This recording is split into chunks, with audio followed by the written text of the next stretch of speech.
So it doesn't need a crisis like COVID to establish pharma. It just reinforces the fact that India is the pharmacist to the world. Right? If you look at it, 20% of all injectables sold in the US generic market are actually manufactured in India. 40% of all oral tablets and capsules sold in the US generic markets are actually manufactured in India. And I don't think any other industry out of India has this kind of a standing in any market anywhere in the world. So it's in a sense an underappreciated sector from India. It's just getting its limelight because of these kind of developments which happen. But in terms of capability, in terms of where India stands, in terms of the dominance of India in a lot of these places is way ahead. China is nowhere near this globally as where India is. So effectively, this is one sector where India can truly say that it is globally competitive. And true Make in India has been this first. There was nothing like Make in India. True Make in India is this, and whatever others is there is a little bit in auto and other areas. So this sector, in terms of capability, standing, in terms of quality of products, in terms of scale, I think it is there for us. More interestingly, this sector has several characteristics which are like the consumer businesses. For example, in India, whatever is good about India in terms of the young population, in terms of demography, in terms of opportunity for growth, India also unfortunately has the largest number of cardiac, largest number of diabetic patients, and largest number of chronic patients effectively. What it means is for companies trying to give solutions for this is a market which will be huge. And I think we are finding that the Indian market in terms of supplying products or meeting consumer needs and at the prices at which they sell in India, I think will well be one of the largest markets in the world in the next few years. Just to simply put it, when we are say such large number of chronic patient populations and assuming the patient population using medicines for 20, 30, 40 years and with longevity of life actually increasing over a period of time, you will find that there is a substantial business opportunity for companies trying to give solutions for these products. It is very important for all of us that this business or this sector is something like a semi-consumer sector. In domestic business, when people do create businesses, this business generates a lot of cash. It is a good return on capital business, and it is a business which is similar to how consumer businesses are or consumer staple businesses are. So the attractiveness of the business was always there. Now I'll take you through a few developments which have happened in this sector in the last couple of years, and what has happened over the last 1 month, and what is the possibility of this sector over a 1 to 5 year period. So let me go back to what this sector was. This sector had a very big bull market from 2010 to 2015, where sector companies and earnings compounded at 25 to 35%, depending on the set of companies you've chosen.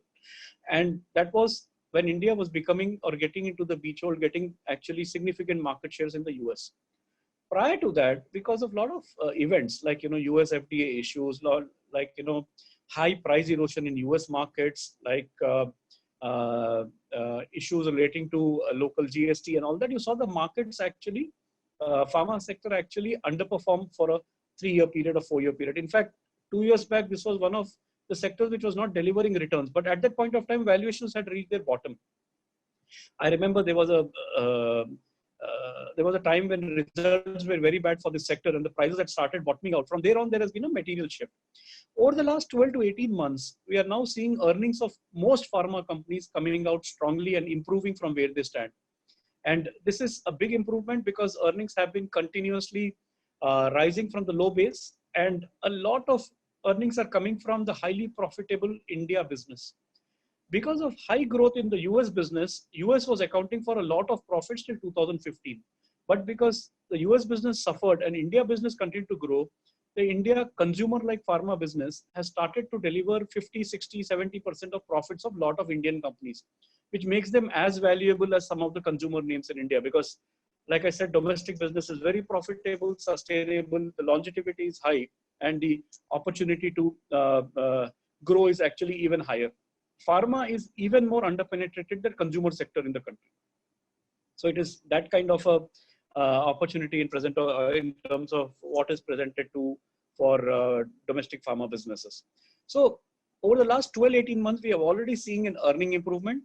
But due to the narrowness of the market or the polarization which was there in the market where all the money was only in financials, the underlying conditions in the market were not favorable for most other sectors to really deliver. The minute you saw the market leadership shift or some slowdown in terms of how financials are likely to be impacted or have been impacted, you will find that you're finding that other sectors which are already doing well starting to get the limelight. And pharma actually, for that very reason, took off. This healthcare scare which came or which is currently underway with Corona did act as a trigger, but underlying fundamentals of the pharma were improving for the last 4 to 6 quarters across companies. If you see, a lot of companies have also reached, all domestic based companies have actually done very, very well over the last 3 years. And now even companies which are the top 5, 7 largest businesses in pharma in India now have a lot of potential because their US businesses are starting to come back. One small point, see, in India, primarily within pharmaceuticals, there are 2 sets of businesses. The domestic I have mentioned to you is like a consumer business and continues to throw cash and longevity of growth is very high. The US business is a generic business in the sense that their price competition was very intense till about 2 years back and 1.5, 2 years back. But now we are seeing in the US, price competition has come off to single digits. So it's like you will see a decline of 3 to 4% in average portfolio prices, which is very easily compensated by higher volumes or more compensated by new product launches. So we are seeing the US business, which was suffering for 3 years, is now turning positive, showing growth. Companies during this crisis have cut costs. Margins for most companies are expanding in this environment. And I think we have a runway from here where earnings of pharma businesses can grow between 15 to 18% compounding. It means doubling every 4 years or 5 years, as we can see.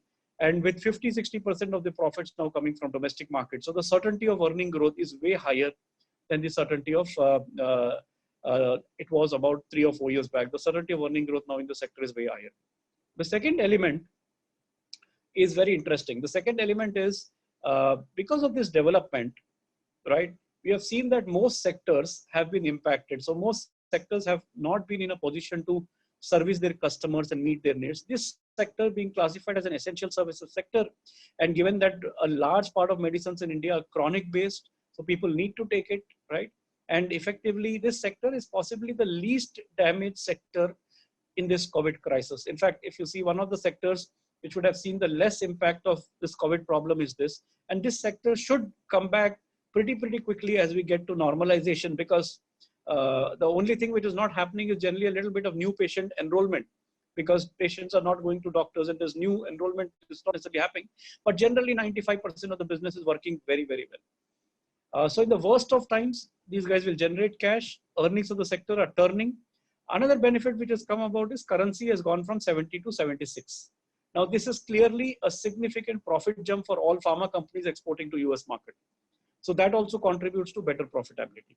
So in every area you look at it, this sector seems to be in a sweet spot. And both these domestic as well as international opportunities appear to be lucrative and attractive. A couple of interesting other developments which have happened post the Corona crisis is the emphasis on healthcare. See, if there was one sector which needed maximum attention from the government, from everybody in India, was the healthcare sector. Whatever infrastructure we have in India cannot meet the needs of Indian population. The amount of investment we do between 1 to 1.5% of GDP on healthcare is maybe 15 times lesser than what US does. In terms of percentage to GDP, leave aside, it's about 10, 12 times lesser than what US does. And in absolute terms will be minuscule. And there have been a lot of efforts of the government in terms of the Jan Aushadhi program, in terms of the insurance program they have launched to be able to cover a large part of the population. But please understand that when you do this, you require to up your healthcare infrastructure. So we see a big investment boom happening in medical equipment and hospital infrastructure, and a huge thrust to diagnostics, because people will not take healthcare as a second or third option. People will take healthcare, give healthcare as a priority, possibly being better compliant to better compliant and better taking care of their health, because that has become the prime and the most important concern for everybody. We think these two spaces are also very interestingly poised. Diagnostics continues to do very well and can only do like this for years together, because if pharma itself is underpenetrated, you can imagine how underpenetrated diagnostic as a business can be over the next few years, can become even larger than where it stands. So multiple opportunities in the sector, basic pharmaceuticals for domestic consumption, exports. India is the pharmacist to the world. Hospitals as an opportunity, which can only expand given the need of the hour here. And diagnostics continues to be a high growing, fast growing, cash generating business for the pharma sector in India, for the overall healthcare sector in India. So all in all, there have been a significant shift in the sector over the last 12 to 18 months, and this COVID crisis has brought it to the limelight. Can you imagine, for another development which has happened is the prominence this sector has got Indian companies in terms of, being possibly been presidents globally calling up and asking, can you supply the medicine? Can you supply this? Can you supply that? I think this kind of, it just reflects the fact that we have moved too far away in terms of how we have scaled up our processes and businesses. And I think the reliability in this crisis, the way India is handled, reliability as a supplier for essential products, especially pharmaceuticals globally for most countries, I think that is a very significant positive rub-off of this crisis, which over the long term will create a very positive impact for Indian manufacturers in pharmaceutical space. Like I talked about, a big investment in healthcare infrastructure and all that will certainly be the need of the hour. And I think there has been a lot of talk globally and locally. And I think luckily, India has not gone through the worst crisis of coronavirus. Right? We have seen what's happened in US and other places. I visualize a significant thrust by the government, by even private sector investments in this particular space, so that directionally India is far more ready than it ever was. Hence, all in all, a sector with 18%, 15 to 18% earning growth compounding in the next 5 years. A sector where valuations are still reasonable. In fact, the top 5, 7 larger companies are still trading at 5-year or much below 5-year, 10-year prices. The multiples in this sector are way cheaper than consumer businesses in India. And earning growth outlook is as good or comparable to most of the consumer companies. From a point of view of this sector, I remember as in 2009 and 10, after the turnaround happened to say 14, this sector had reached about 13 to 14% weight in the index. This sector had reached about 13 to 14% weight in the large indices. Because of narrowness of the market and 1 or 2 sectors like financials doing very well over the last few years, you found the weight of this sector in the index dropped to just 3%.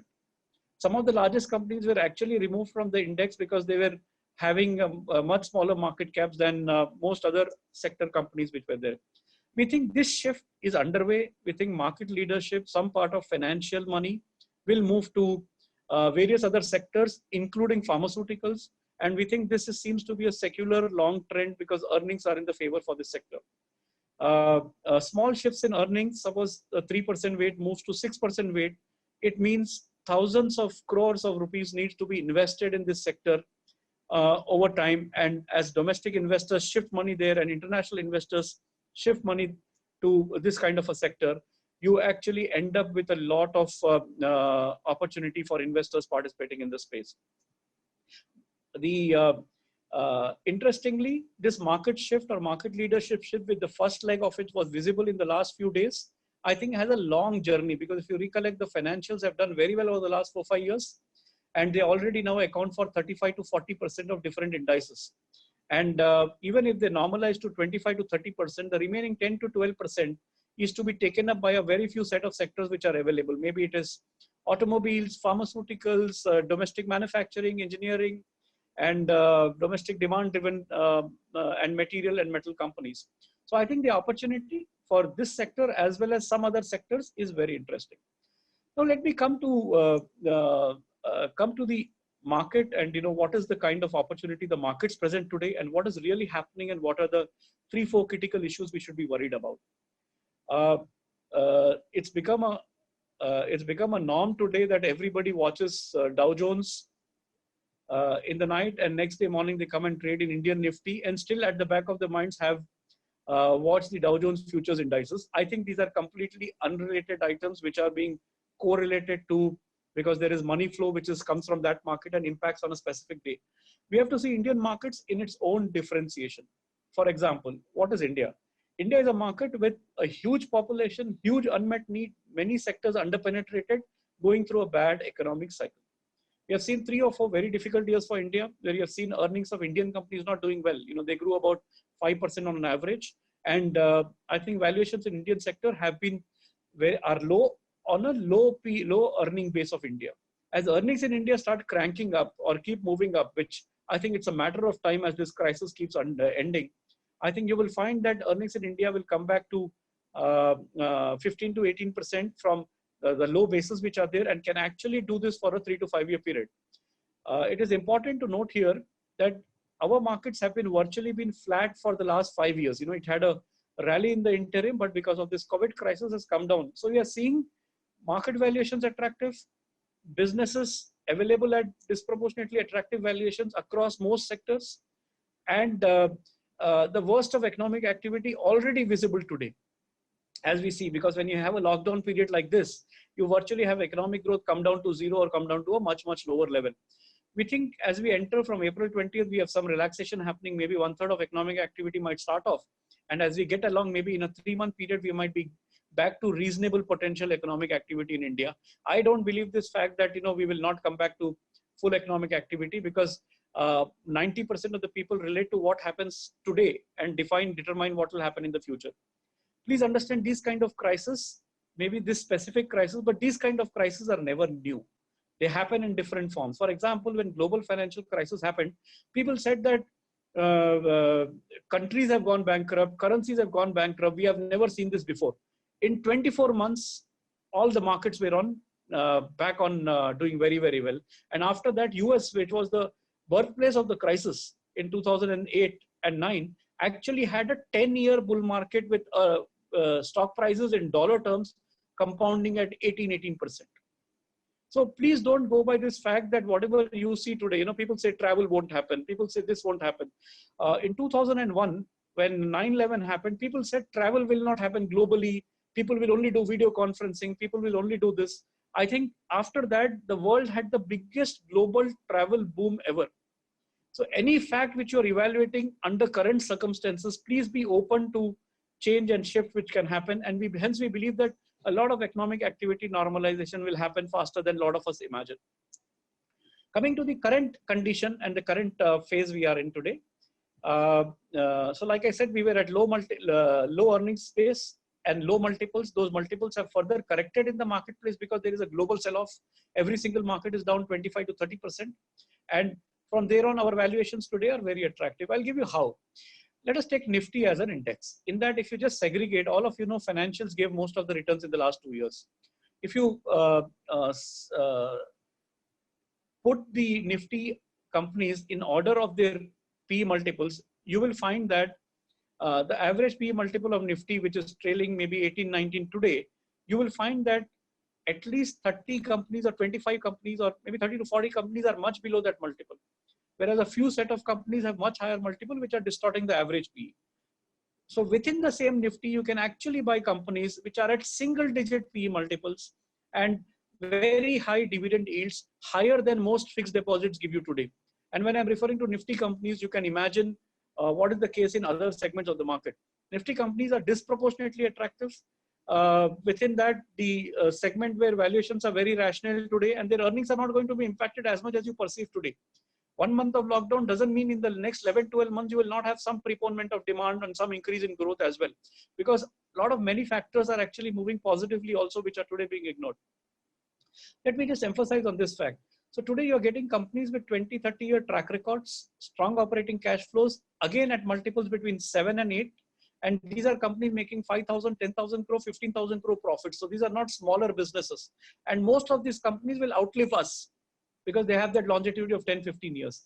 I think half of Indian companies are today at bankruptcy valuations, reflecting that most of these will not survive for the next 3 years or 5 years, which I think is a reflection of the myopic view or the current challenges which are visible in the marketplace today. Now, coming to the positives which have happened in this environment, I'll come to the challenges as well a little later. Two big positives: oil down to $30. India last year bought $120 billion of oil. $120 billion of oil is 8.5 lakh crore worth of oil India bought last year. It means 70,000 crore worth of oil every month. It means that today at half the rate or lower, India is actually saving 30 to 40,000 crore rupees of money every month.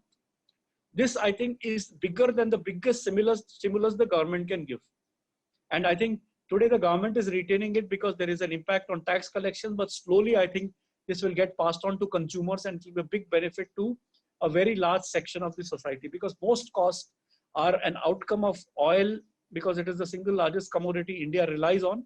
And all commercial vehicle movement, all goods movement, all transportation movement in the countries, and all passenger movement is based on petrol and diesel. And I think the benefits of this are yet to be visible to all investors and consumers. And I think this is a big cushion which is available. Second is, globally interest rates have remained low, and they continue to be there, seem to be likely to be there for some point of time. And India will also see a material transmission of interest rates coming into play, and interest rates remaining low for some point of time. See, suppose an EMI of a product which is 4,000 rupees a month drops to 3,000 rupees a month, the volume kick up which comes to some of these companies can be very, very high. Hence, we think many segments of the market today, which have suffered in the last 2 years, whether it is auto, whether it is engineering, whether it is domestic demand-based cement, whether it is sectors, public sector companies and businesses, whether there is utilities, all these areas are attractively valued. And in this environment, they are the best benefited to come back. Other interesting fact is, very rarely, once in 5 years, 10 years, you get these opportunities where some segments of the market appear disproportionately attractive, and it does come for a big reason. This time, the big reason was COVID. Previously, the big reason was GFC. Prior to that, it was the tech bubble burst, which was there. So you'll always have some big event which you think will not let the world remain normal for some point of time, and hence prices crash because of the panic, the leverage, and the loans against shares, and the kind of fancy products which companies build over debt, and the option products which people run. So I think don't see this as an opportunity. Allocate well, don't leverage and put into equities, but be reasonably well allocated. The single biggest risk you are taking from a 3-year point of view today is not investing in equities with a reasonable 3-year time frame. And that, I think, is the single biggest risk investors taking by not participating in large, good quality businesses which are today available at cheap valuations in many pockets. Now, let me talk about a couple of challenges which are there. The most important sector of the last 3-4 years have been financials. The sector has done well on the back of the fact that retail demand for credit has kept on rising, and you had these guys able to fulfill it. Based on post-demonetization, this sector also got a lot of fillip with so much of money coming into the financial services space. A lot of people have been beneficiaries of this. And I think the big takeoff which happened after financial services after the last 3-4 years, because of huge consumer demand and under-penetration of credit in India, we have seen this sector deliver very well. Also, this sector had very high degree of free float, in the sense promoters in these entities are not allowed to own or retain a higher stake by regulations. Hence, there was a large amount of free float, which means large amount of non-promoter float in these companies. When you have larger non-promoter float in companies, these become very large part of indices, because indexes are what? They are a mathematical formula. They take market cap into what is the non-promoter weight, and you put into index, and hence you have got higher share of indices. Globally, there was a phenomenon of ETF in the last 3, 4, 5 years, which pushed a lot of money into indices, and hence, because these were default investments in a lot of indices and their earnings were good, this sector kept on doing well for a period of time. Slowly, one by one, each segment of this sector is starting to suffer.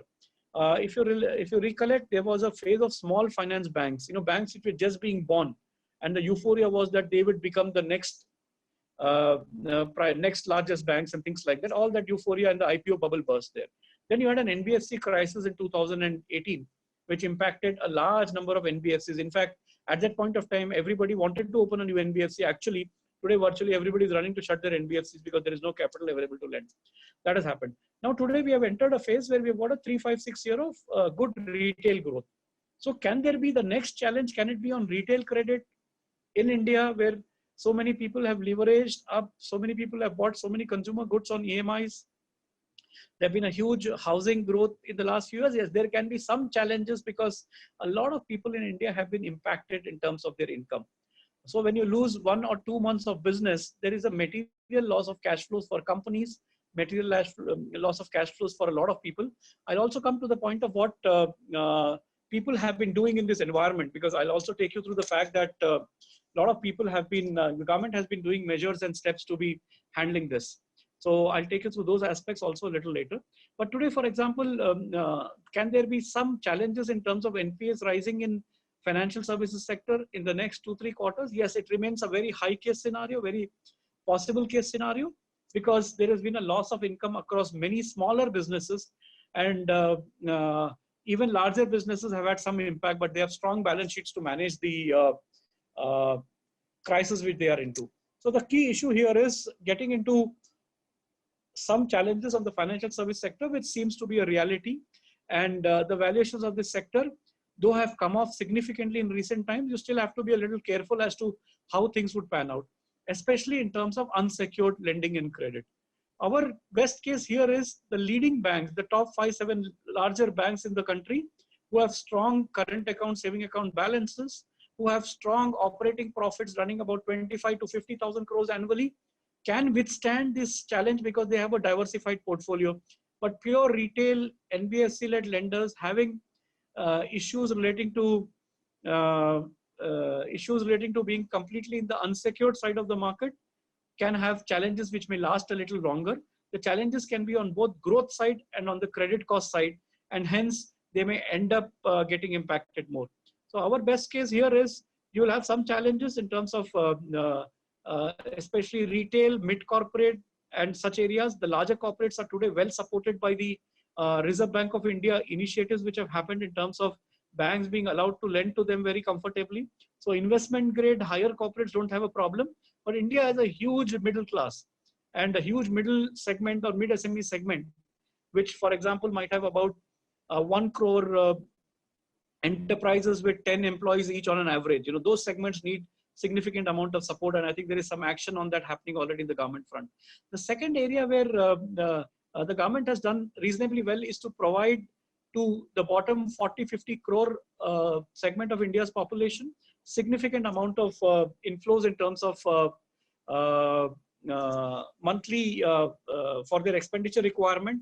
It will never be enough, but I think it is a good initiative which is allowed and which will allow people to handle basic cash needs for that period of time. So inflow of 1,500, 2,000 rupees by central government, then by states in under various programs, would provide reasonable cushion, because the biggest losers of daily wage and the guy segment who doesn't have savings at all needs to be supported. So these two segments have been well taken care of, the largest and the lower segment. The mid segment, the government is working hard to do it, because you know it's extremely difficult to reach them and do it digitally and do it without creating leakages. But we are now finding that you will find the government attempting to do that as well. So all in all, I think a lot of the businesses, except for say financials and the select consumer staple businesses which are expensive, most parts of the market are disproportionately attractive, and the focus of investors should be on a different set of performers. We think in the next 1 to 3 years, again, a different set of companies will start performing, and we have to not look at markets with the rear view mirror and selecting the same sectors which have done well in the past. So with this, I will leave the floor open for any questions on the sector or on the pharma sector or any of the markets, please. Thank you, Shaleshwar, for your guidance on the overall markets and the pharma sector as well. We have more than 400 people right now on the webinar listening to you, and we have some questions from the audience. The first one is that last 4 to 5 years, we have seen a lot of US FDA issues hitting the sector so badly. How do you see it going forward? Is it still on our head, or is it just temporarily resolved, or, have we all got compliant as US wants us to? Yeah. See, India has the second largest number of US FDA plants in the world. So when you have such a large establishment, you definitely will have issues which are there. Please understand, US FDA issues have nothing to do with quality of the product.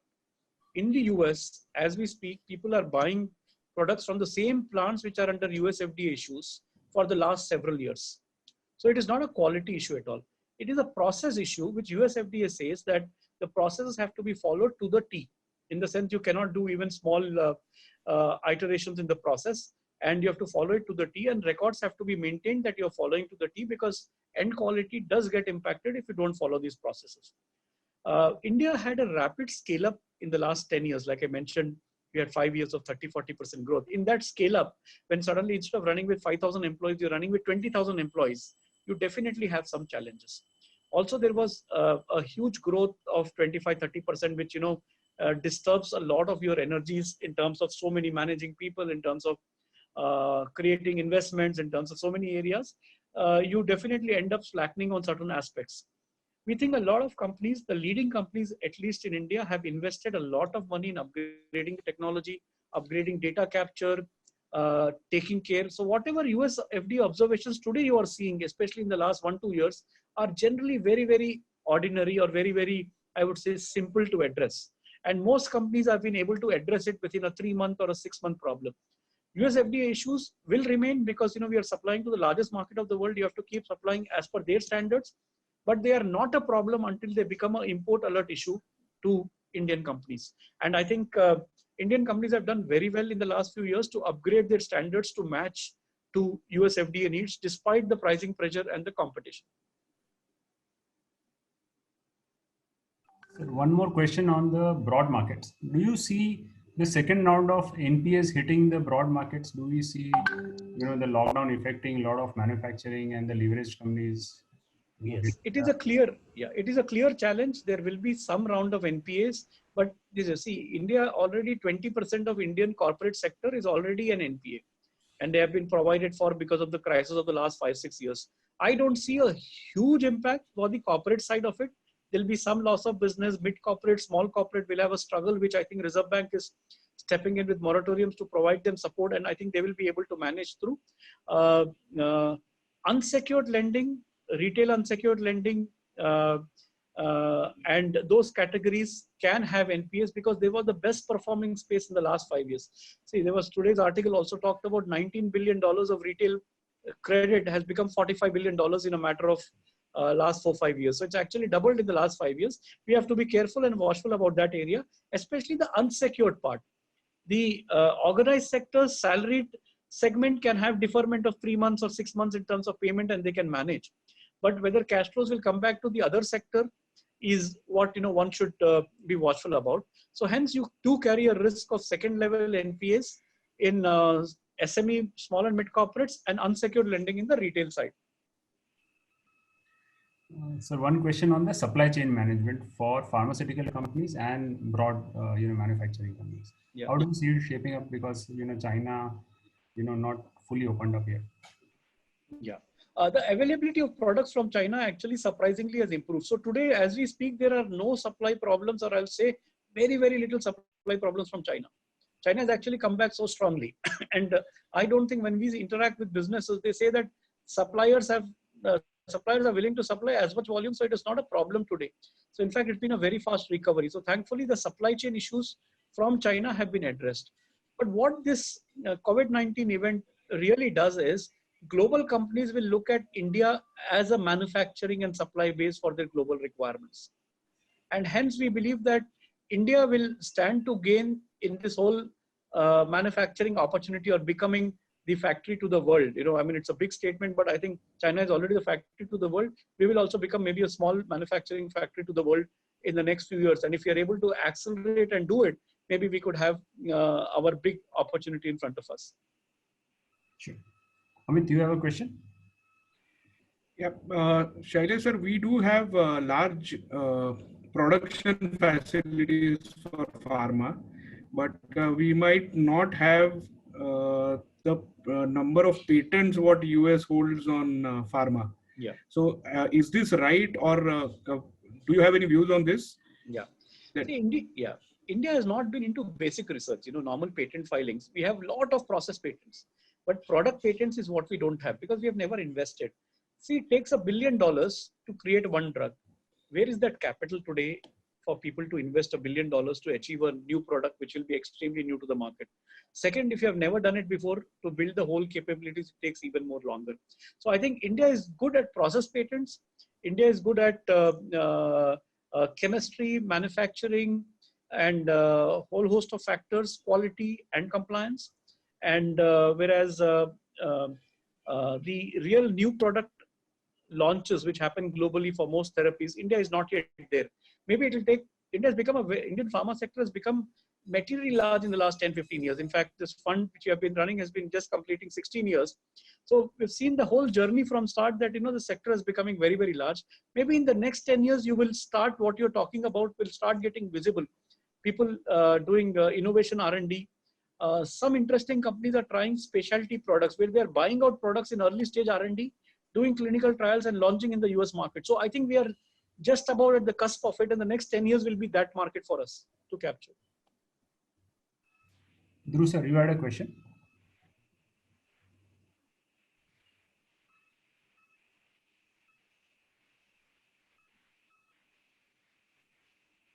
So Sailesh, Yes. when you look at the pharma sector, so especially this, there are some which are export oriented toward doing generics to the American market, and some are the domestic.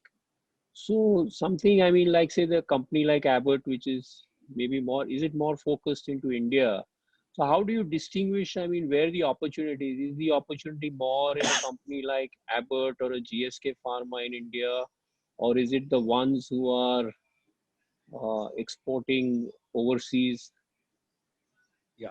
Interestingly, Dhruv, India has companies doing both the aspects. For example, pure domestic companies, like you mentioned a few names, they are purely selling in the domestic market where 90% of the revenues come from India. So they are nothing but consumer companies in India. They are like companies having strong cash flows, cash generation in the business is high. They don't need significant investments for growth. They have established brands and their brand sells. So they continue to do that 12-15% compounding. The other set of companies which supply to the US, they are coming out of a very difficult phase, but now I think their earnings will starting to improve from here. And you will find that as we get along to this particular shift of improvement in earnings, companies having a US share of business will also start doing well in the next 3-4 years, because their biggest damage, which was there from slowdown in US earnings, is now turning into a positive tailwind for them. And in the longer term, you're right, the India as a market is usually underpenetrated. Volume growth in India is close to double digit at most points of time in pharma, which is an opportunity which I think should be there for another decade or so. So I think the domestic businesses, the longevity and the growth is likely to be there longer. US business might have cycles based on products being launched, based on investments, because US market requires a lot more investments than the Indian market. So within these two sectors, you have the domestic sector having far better profitability and economics. One small point is the largest pharma company in the domestic market is also one of the largest exporters out of India. So luckily, we have a combination of these companies in among Indian companies who have managed to go global and are successful. And in the domestic side, anything on the question on. Sorry, I'll just add a follow-on question, Sailesh, on the domestic side. How do you see the risk of price controls, or does one? Pricing is a real risk, because see that is there in this sector for the last many decades. We have seen DPCO coming in and impacting. But what happens is that the underlying volume growth itself remains about double digit, which is a big cushion factor at most points of time. And also when new products keep coming in, say new products generally account for maybe 3% or 5% or 2% of every year sales. So in about 5 years, you get about 10-15% of the sales coming from new products, which are generally not a part of the pricing issues which are there. Also now it's a pragmatic pricing policy now in India, which allows for inflation-led price increases even for products under price control. Previously, price control never allowed even inflation-led price increases. So prices were flat for 30, 40, for maybe for about 10 years, without revisions. So now there is a case where inflation-led 3-4% price increase is available across the board. And for products which are not under price control, you get a 10% increase, which is very, very good. And all this combined with 8-10% volume growth is a big opportunity for us. So pricing will always be a concern, but I think now we are in a pragmatic pricing environment. And given what sector has delivered and demonstrated, I think the policy environment will also be positive for this sector. Okay, thank you. Shailesh, there was a question, Shailesh, on regarding APIs. We depend a lot on China. So how long will it take for transfer of production and tech to India? That was question number one. And question number two was that Shailesh has given a very rosy picture for pharma as a sector. That's what people believe. So what are the risk factors that you can attribute to pharma today if one wants to allocate portfolio into pharma? Yeah. A couple of points here. First, on the API side, India was the API leader 15-20 years back in the world. India had significant API presence and all that. Then China came along with low cost of capital, huge scale of investments, and they kept taking away markets from us. Penicillin G markets and all intermediates and early stage basic markets for pharmaceuticals were taken away. API was taken away from us. India never had a policy to support significant API manufacturing. The government has now announced one. Second interesting thing is so I think that shift, I will not call it a shift. India will still rely on some basic manufacturing from China, but India is not so much dependent as we perceive. India is dependent on specific categories. For example, in antibiotics, we are dependent on the base material. In oncology, we might be dependent on some base material. But I think India also has a large chemical sector and supporting strength. Now, why India was not manufacturing was the fact that it was expensive to manufacture in India than manufacture in China. Right? It was not that we didn't have the capability of knowledge. Right? For example, in India today, if you want to make a Boeing or an Airbus, we don't have the capability also. Or if you want to do basic research in science, we don't have the capability also, right? But in these cases, we have the capability built in. We have infrastructure. We have companies who can do it. And we think we can scale back. And now with global players looking at second, third sources for all these products, India's backend of API manufacturing will happen. In fact, this has been happening for the last 3-4 years. In fact, last 2.5 years, when companies in China were shutting down because of chemical pollution-related issues, and supplies and costs had moved up, and a lot of companies were backward integrating. So I think that trend will accelerate, and it will take 5, 7, 10 years. But I think it at the moment seems to be the single most important trend in the market, in terms of where people would want to focus on. Coming to the second question on the rosy opportunity for the pharma sector. See, the reality is there in front of us. Last 20 years, tell me one sector which has compounded nearly double-digit growth in volumes in India. And still it is massively underpenetrated. Pharmaceutical products and medicines in India are the cheapest in the world, are the cheapest in the world.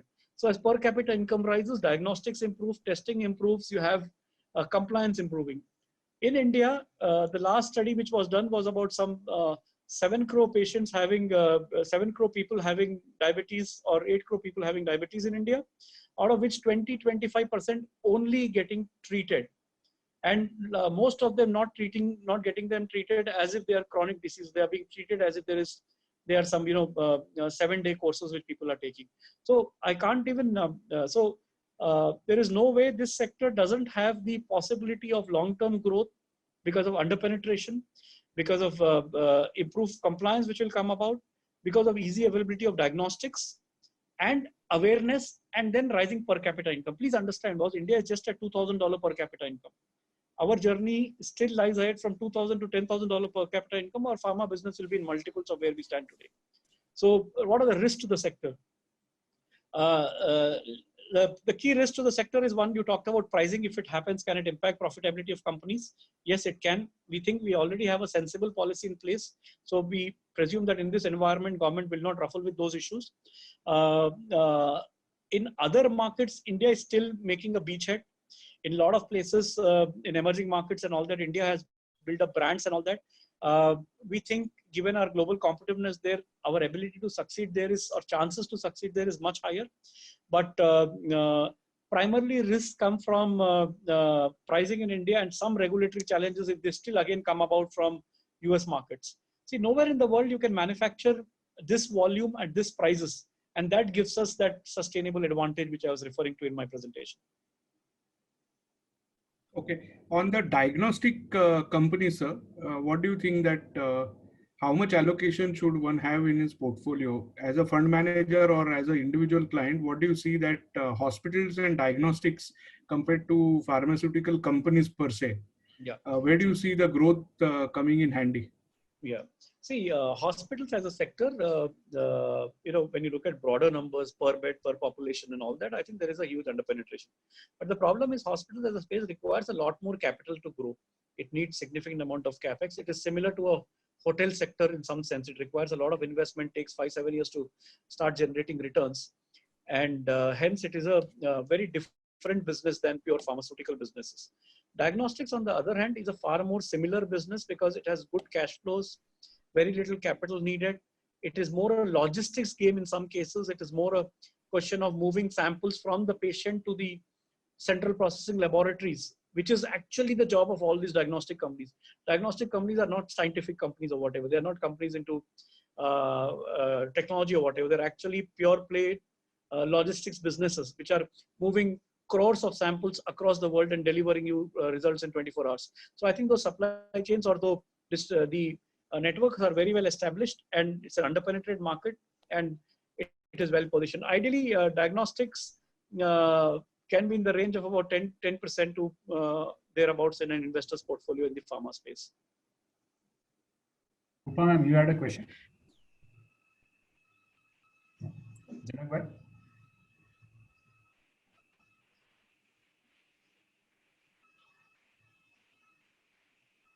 Shailesh, on the overall market, I had one doubt that in every crisis, be it 2000 or 2008, when the index has fallen 40-50%, we have seen all the constituents of the index actually fall 40-50%. Now, if you try to look at Nestle or Asian Paints or Levers today, we have not seen that kind of dramatic fall in those stocks compared to the index. And will the next level of weakness actually come from these stocks and take index levels further down? What's your view on that? Because we have been very confused with so many Zoom calls and webinars that we have lost track of the market cap to GDP and PE ratios and everything. But on overall sense, if you can tell us that at 50 PE or at 60 PE, should one still be looking at buying companies like Asian Paints or something? Not as a stock suggestion, but a call on the index basically. Yeah, see, ironically, when the first fall happened, the largest sector, the financials, had a huge weight and it fell off. So it impacted everything significantly. Consumer as a space has about 15 to 17% weight in the index. And hence it is the impact of that fall on the index may not be very large, but it can still be there. Now within consumer, if you see, except for the 3-4 leaders in the names, most of them have fallen to significantly higher levels. Wherever earnings growth is tailing off, they are falling off. Some companies have done well and have retained the current multiples. Ideally, for example, if I need to buy a business today in equities, I need to expect at least a 15% compounding over a 10-year period. It means profits have to double 4 times and share prices have to double 4 times at least if they remain at the same PE multiple.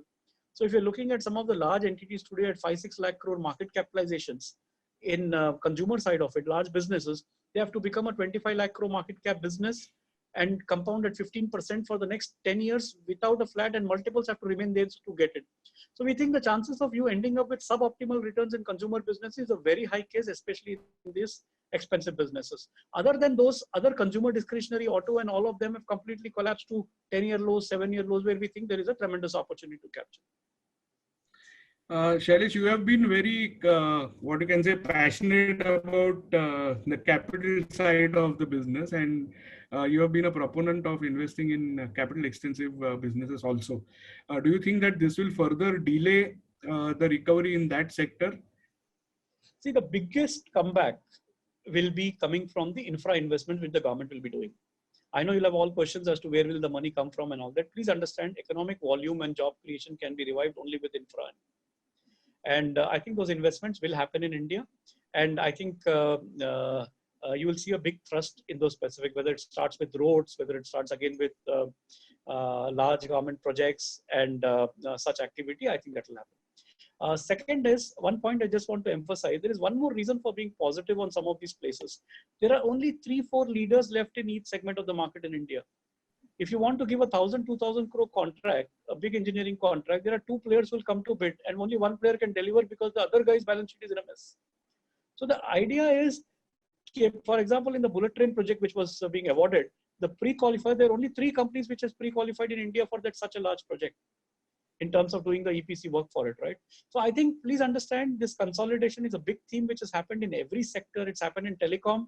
It's also happened in engineering and EPC companies. It's happened in banking. See, banking, the whole NBFC was going to take away all market share from banks, right? There is no consolidation happened where everything is shifting to banks. So we will see very exciting market share or profit share shifts in many of these sectors, right? And hence we believe that whether it is all domestic demand businesses, whether it is engineering, whether it is capex intensive businesses, whether it is this thing, first valuations are completely in your favor, huge under ownership.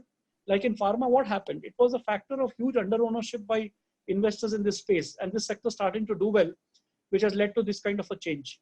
Similarly, if you see small uplifts from the low base in many of the other sectors, you will find that there will be a significant upshift in valuations in many such segments of the market. And I think that is just waiting to happen in the next 6-9 months. The specific question on pharma, we have seen smaller or mid-sized pharma companies entering the generic space in the US by partnering with large local distribution. Example have been of Rising Pharma. Does that in long term put more pressure on export margins of large cap pharma exporters? And do you see exports opportunity to emerging markets like Africa, Russia, and Latin? Yeah. Competition is already intense. I think it has peaked about 2-3 years back. You will now find a lot of companies have also exited. So how many would have entered, right? You would see larger companies like Teva and all exiting $1 billion, $2 billion worth of businesses in this and shutting down a lot of products. So competition will be there. And the larger generic players in India will not be so badly impacted because see the scale they have developed. Say somebody wants to supply 25% of all the lisinopril which US wants, right? I don't think buyers will be so myopic that they will say, boss, we'll take it from 7-8 different companies, mix and match. They may have supply chain issues and all that. They'll take for 3 or 4 leading companies. And then the cost of 10 paisa, 5 paisa, 1 paisa more on the tablet will be managed. So I think there will be reliability of supply chain getting far more greater importance than only cost, which was the case in the last 3 or 4 years in this case. So hence I see. Second is other markets like Africa and all that are very, very young markets for India. A lot of companies are doing a good job there. And they are very difficult markets to work and manage and grow. But I think some companies are doing a very good job there. Their economics will be similar or better than in India businesses. Because their working capital is very high. And like people investing from abroad in India see a lot of emerging market risk. For India in Africa, you see emerging market risk in terms of money sometimes not coming back and all that. But I think that will also, as per capita incomes there also rise, you will find that becoming an interesting market. And the time to chase that market is now. Okay. Yeah, Paresh. No, Amit, you want another question? It's okay, you can take it. No, Janak bhai, you had a question.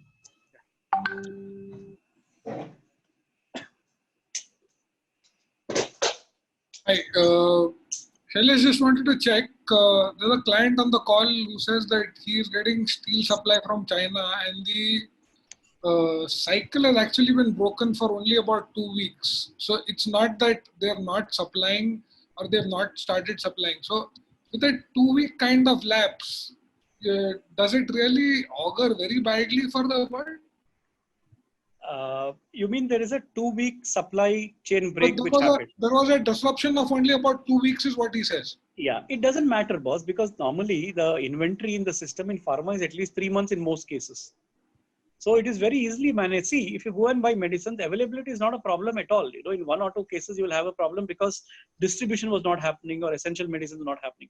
In fact, what India has opened up for supplying globally also is the fact that there is a supply chain backup already visible. So I don't think it will impact pharma sector negatively.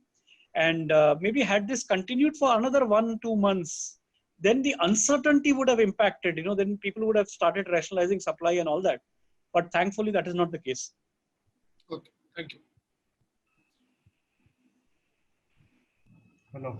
Yeah. So there's a questions on the Q&A panel. Pharma is extremely underweight in the Nifty right now.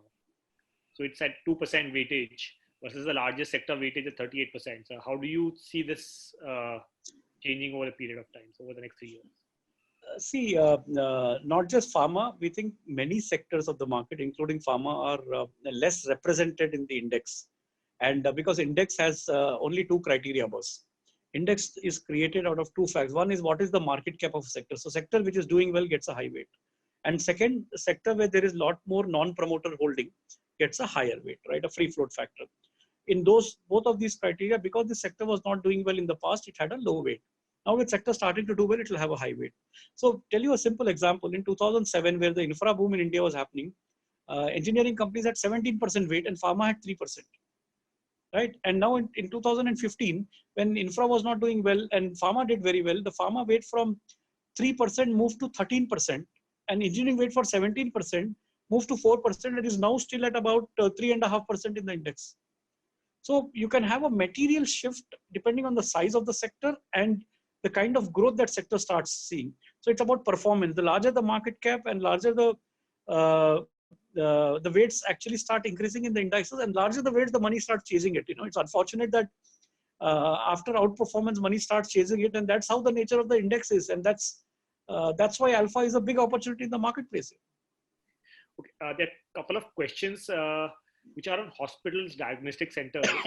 Yeah. So because of COVID, the elective surgery and the entire market has actually gone for a toss right now.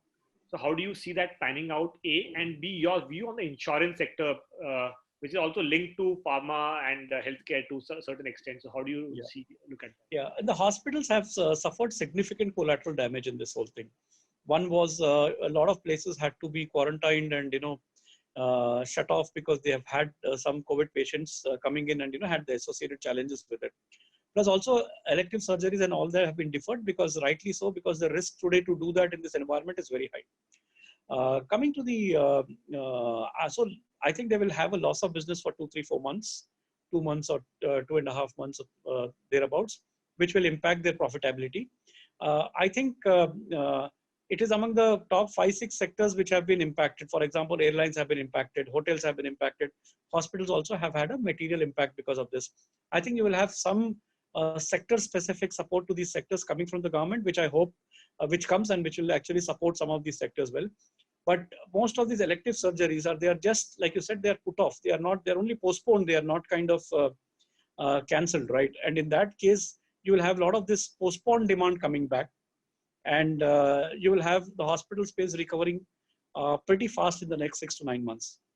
But there is definitely a loss of business. On the insurance side, medical insurance is one of the most underpenetrated, at least private medical insurance is highly underpenetrated, single-digit penetration still. And a lot of money is spent by the private sector without insurance in terms of getting themselves treated, because the general cost of insurance is also a little higher in India. But our case here is every such event like this just enhances the need for, or the pressure to go for insurance. And I think that positive rub-off of this will happen to this particular space. And a lot of medical insurance today is in the form of group insurance, corporate insurance, and in the form of other areas.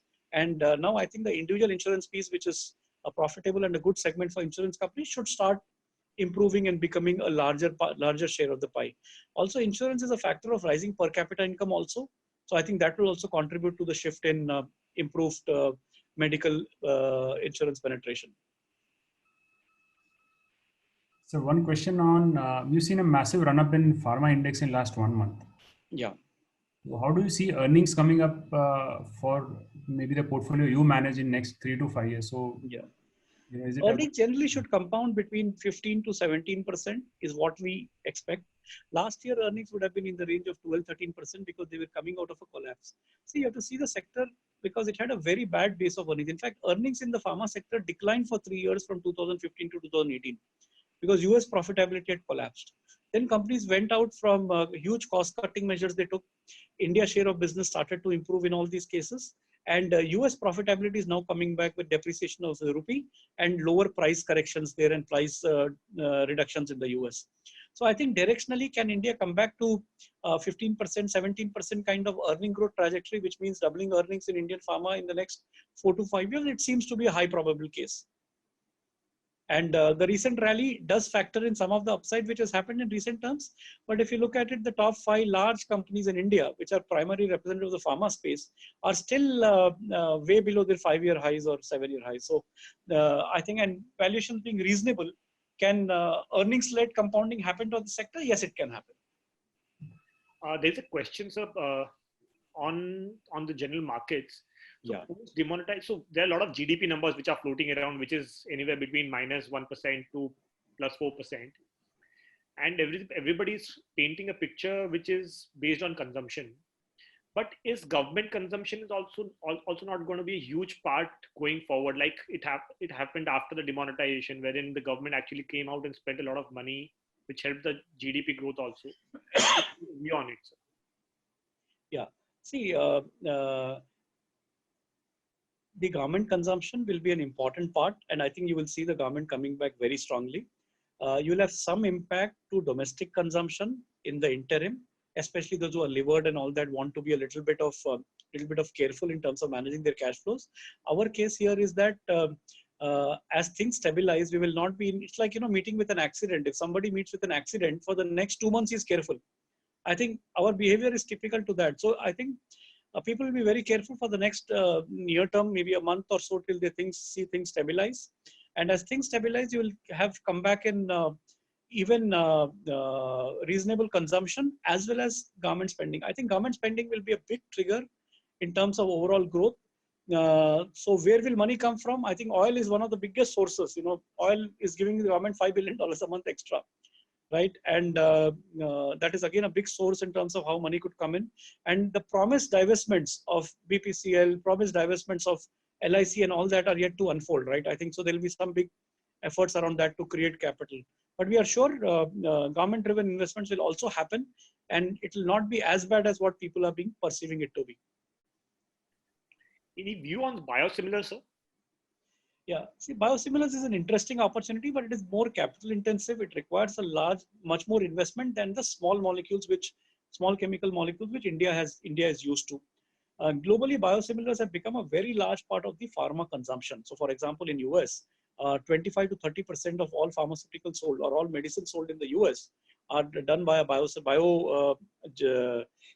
biomolecules, which are large molecules. And biosimilars are trying to cater to that market in the generic side of it. Our case here is, it is an interesting opportunity. Companies who have already ramped up and reached a particular threshold and have made investment, there are a few companies who have done it over the last 4 or 5 years, have a reasonably good runway. Because those who have not done it till now will find it very difficult to do a catch up, because it's a difficult business to be in.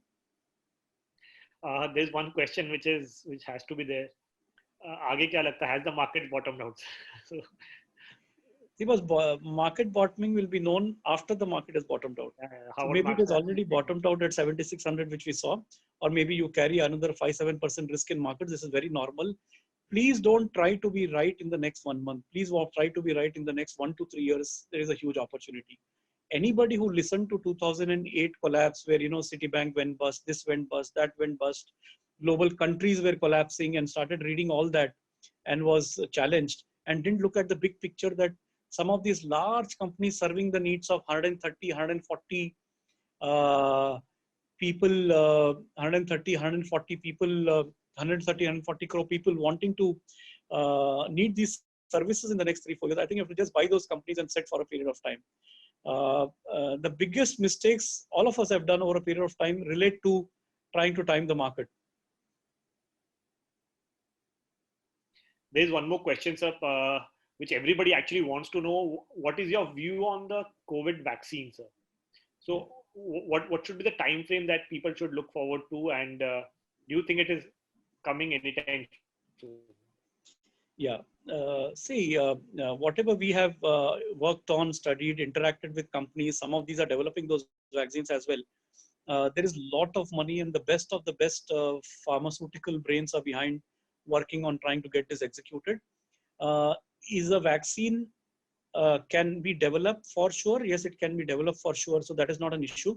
It is just that how much of time, because vaccine is like a treating mechanism. It's like you need to actually put in a little bit of the dead viruses and all that and stimulate your body to generate a defense against it. Hence, you need to do a lot of testing because you're injecting something into your body. And for that reason, you need to do a large amount of statistically relevant tests across hundreds and thousands of patients and then bring it to the market. So interestingly, I think there are a lot of good companies in works, a lot of lead candidates there, and you will have some results maybe coming in the 9 months or the next 12 months. I think that is what, as we understand, hitting the market and being available, maybe it's 12 months away is what we understand when interacting with these experts. Sir, one question we get on consumer durables. Yeah. Is there a demand fall which you see for next 4 quarters after the slowdown? Yeah. See, consumer durables, there are many categories in which you can look at it, but primarily these are the smaller ticket size items which are in the range of 20,000, 15,000, 30,000 rupees, 20, 30,000 rupees. Look at air conditioners, refrigerators, and these kind of places. I think India is still about 10%, 12% penetrated in most of these, except in TVs. We are not even started our big replacement cycle in all these products, right? So I don't see a demand as a challenge, and most of these are generally today converted to EMIs. If you see, most of these are converted to EMIs very, very comfortably, and there is a large market awaiting this. You may have a little bit of a interim challenge because companies financing this would want to be a little careful because they don't know how their money will come back from the earlier financing they have done. But I think this sector is way underpenetrated. ACs is 5% penetrated. Refrigerators is 12, 13% penetrated. And many such products are at much, much low levels of penetration. Just to highlight a small fact, the total air conditioners we sell in India, China sells 10 times the number every year and has been doing it for the last 10 years. And China makes 20 times the number and sells the remaining to the US for the last 10 years. So we are just not even being, anywhere in terms of scratching the surface in that market. So there is a long journey ahead, and you will definitely have 1 or 2 months of hiccups because of various issues, but I think there'll be significant, there'll be some discounting and all that to promote or prepone demand. And I think this sector should normalize in the time frame you talked about, the 3-4 quarters. Industry is waiting for the stimulus. What's your view on, I'm sure it's a guesswork, but what's your view on the stimulus we can expect? See, some industries have been, the primary nature of the stimulus should be to prepone demand.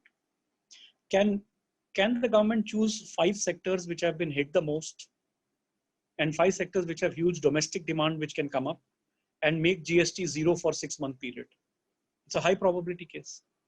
For example, take 2-wheelers, 4-wheelers. If you have a GST of 28% on them, if you bring it down to 0% or 14%, you clearly have EMIs in these dropping by 20, 30%. Plus interest rates coming down will reduce EMI by a little bit, another 5, 10%, right? So the chances of replacement emerges. So we think sectors which are in distress, which is airlines, hotels, all travel related businesses, then sectors where you can really prepone demand and benefit a large manufacturing sector, which is auto, should see some sector specific stimulus coming about. And I think if it is allowing you to make the cost of ownership low for these products, I think it will prepone demand, revive economy, and it should be for a limited period of 6 months. It should not be for more than that, because 6 months is enough from a point of view of where we stand in terms of preponing demand and kickstarting the economy. Sir, on last question on PSU companies, they are at half the times book value, 7%, 8% dividend yield. Do you look them as investment opportunities from this? Yeah. Clearly, the public sector space is the most damaged space in valuations. I mentioned the companies with 5,000 crore, 10,000 crore, 15,000 crore profits available at 5, 7, 8 multiples with 6, 7% dividend yields. This is the space I was referring to. There are a lot of these companies which will live beyond us. There is a lot of longevity in these businesses, and all of them are available today at bankruptcy valuations. So yes, there is an attractive opportunity to create or participate in the space from the next, maybe the next 1 to 3 years point of view. Thank you.